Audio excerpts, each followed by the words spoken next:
That's the government, the better off you are. I want to talk about socialism. I first want to show you what it looked like, in case you don't know. 50 years ago, the government came in under Lyndon B. Johnson, and they told black Americans that you don't have to work, you don't have to worry, slavery had kept you down, we're going to take care of you, don't worry about it. And so black folks said okay to that. But the government said that in order for us to take care of you, you cannot have a man in the home. You can't have a father. And for some reason, the black Americans said okay to that.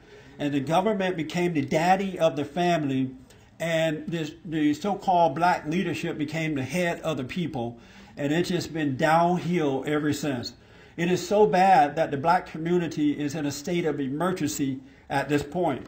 Whenever the government takes over your life, things get worse. For an example, within the black community, as a result of government becoming the daddy of the family, you have 70% of black babies born out of wedlock nationwide. And in the state of Indiana, 80% of black babies are born out of wedlock in one state alone. In Virginia and South Carolina, 77% of black babies born out of wedlock. When I was growing up, if a woman got pregnant out of wedlock, it was an embarrassment. She had to have a shotgun wedding. One of my worst fears when I started dating at the age of 15 or 16, I made a promise I was not going to have sex because I didn't want to make a baby and get married. Because your parents, they required that you do that. But nowadays, when black women get pregnant, and not all, but most, they celebrate. They have a baby shower. They invite people over. The man is out making babies by somebody else and their mama.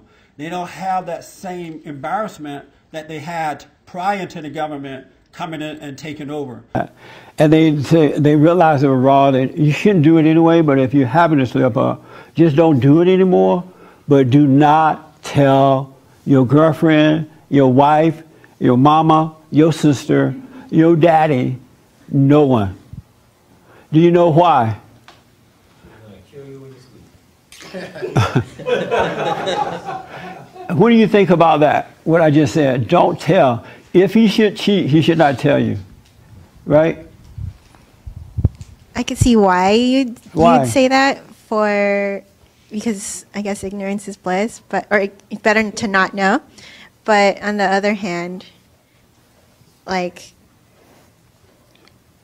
I honestly wouldn't want, I don't know if I'd want to know or not right now at this point in time. I don't know. You don't know if you would want to know or not? Yeah. Believe me, you don't want to know. Mm-hmm.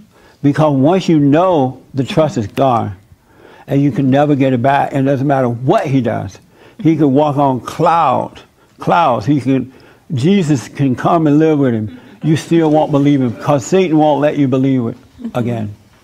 And once that trust is gone, it's hard to get it back. Mm-hmm. That makes sense? Makes sense, yes. Now, Satan's going to make you think you want to know.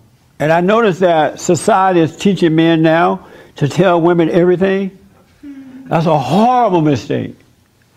Because once you tell them, it's over. The relationship is over. And now the man is doing everything he can do to prove that he's not doing it anymore.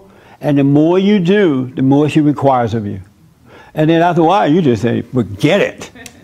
Because you can't make a person that doubt you believe in you.